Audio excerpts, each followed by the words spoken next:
Hey everyone, today I'm going to show you how to switch back to the classic version of OneDrive. Without any further ado, let's get started.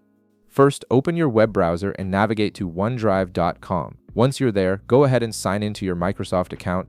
This will give you access to all your OneDrive files and settings. After signing in, you'll need to wait a moment while the login process completes. Your page will load and you'll be directed straight to your OneDrive dashboard. This is where you can see all your files, folders, and recent activity. Now that you're on the main dashboard, it's time to access the settings where the option to switch back to the classic version is located.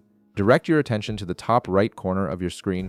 You'll notice a gear icon there, which is the universal symbol for settings across most Microsoft applications. Click on this gear icon and a drop-down settings menu will appear. This menu contains various options for customizing your OneDrive experience and managing your account preferences. From the settings menu that appears, look for and click on OneDrive settings. This option will open a more detailed settings panel where you can configure specific aspects of how OneDrive works for you. It's the central hub for all your OneDrive customization options.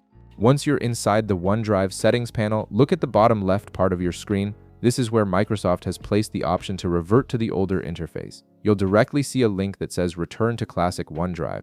This link is specifically designed for users who prefer the previous version of OneDrive's interface over the newer one.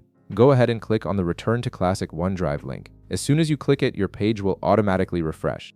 This process happens quickly and requires no additional confirmation or steps from you. The page will reload and transform into the classic OneDrive view that you're looking for. All your files and folders remain exactly where they were, just with the familiar older interface that many users find more straightforward and easier to navigate. And there you have it. You've successfully switched back to the classic version of OneDrive with just a few clicks, giving you the interface you're most comfortable working with. If this video helped you out, be sure to leave a like, subscribe, and I'll see you in the next one.